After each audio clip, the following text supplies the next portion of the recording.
What's up, y'all? It's your boy KSK Sports here, and there's a clear double standard when it comes to media with people they like and people they don't like. A clear example of this is with the Cleveland Browns media and their coverage or their non-existent coverage of where in the world is Dillon Gabriel at.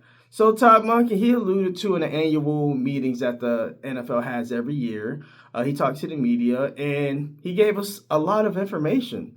And within that information that he willingly gave to the media, he pretty much laid out that Dillon Gabriel has not been in the building at all. Whereas Deshaun Watson and mainly Shedeur, he's actually say, hey man, Shedeur, he camping out in Berea. He got a sleeping bag. He's sleeping. He's overnight sleeping in Berea. He didn't say all that. I'm just embellishing. But y'all get the idea. Shedeur has been in the building. Deshaun has been in the building. And Dillon Gabriel has not been in the building. Now, I'm just saying, if somebody has started 6 games for the Cleveland Browns last year, you would think that in his mind, he should think that he's in contention to be the starting quarterback for the team, even if he's not. Mentally, you still got to be like, hey, I'm the guy, even though I might not be the guy. You're a professional. Now, he might very well be in Hawaii doing what he's doing. He might be catching some waves and he might be throwing 30 yards and in. You know, he can't throw over 30 yards. So everything he does is going to be 30 yards and backwards. Oh, he didn't have any plays over 30 yards. That's crazy. 6 games started, no plays over 30 yards. No throws completed over 30 yards. That's actually hard to do, even if you try. And Dillon Gabriel is actively trying not to throw the ball deep last year. I guess that's what Kevin Stefanski wanted. Joe Flacco wasn't throwing the ball deep, and he wasn't throwing the ball deep either. And Shedeur, you heard Shedeur in the preseason game in Carolina. He was like, I don't think Kevin going to let me throw deep. he said, F it, I'm going to throw it deep anyways. But anyways, yeah, the double standard is, if it was Shedeur who was the one that was MIA from Berea in the building, even though you don't have to be there yet. I must preface this by you don't need to be in Berea yet. There's nothing mandatory about being in Berea. But still, Shedeur is putting in that extra work that people in media like Jason Lloyd, they tried to claim that they insinuated that he's lazy, that he's not a hard worker. Now Jason Lloyd, he got to change his tune about what he's saying about Shedeur because he's in the building. He's putting in that work that's necessary to be QB1. He's putting in the extra offseason work. But Dillon Gabriel nowhere to be found.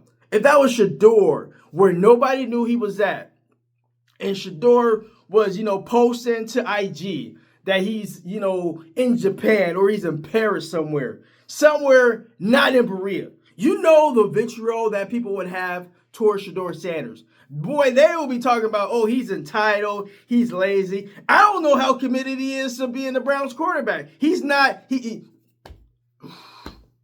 lucky for Shedeur, he already knows what the narrative is about him. He's trying to debunk those narratives. But I'm just saying, if it was Shedeur in the same, if you swap Shedeur with Dillon Gabriel, and Dillon Gabriel was the one that was in Berea doing all the necessary work that he needs to be to possibly be looked at as QB1 for the Cleveland Browns, and it was Shedeur who was MIA, man, all the narratives, everybody would be saying that would be leading national sports radio shows. Like, where's Shedeur? Well, you would think Shedeur, being a 5th round pick, you would think that he would want to be at camp. I don't think he really cares about being a quarterback in the NFL. Why is he even on the roster? People were saying this before that.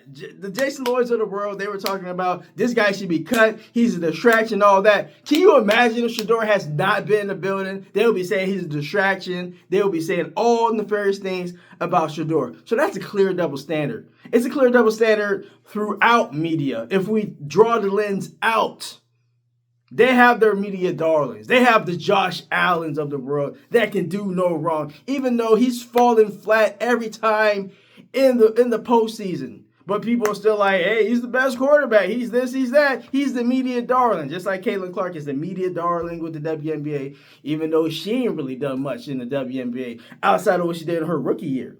So I'm just saying, man, there's media darlings out there, and they tend to be white. Just is what it is. Y'all could be like, oh, KSK, why you gotta bring race in? Look, every facet of society is defined by race. Stop acting like race doesn't matter when it comes to everyday life. Stop it. And if you probably don't agree with what I'm saying, you're probably white. It just says what it is. Everybody that has disagreed with stuff I have to say, they are white, and y'all don't know what it's like to be a minority in this country. It is not the same as being white in this country. And the media just tells you all the time. Now, Dillon Gabriel's not white, but he's pretty white adjacent. Okay, he's not black. So that's the thing right there. He's getting the benefit of the doubt because he's not black. It just is what it is. That's my opinion. Y'all don't have to like my opinion. Y'all clicked on my page, y'all clicked on the channel, and that's fine.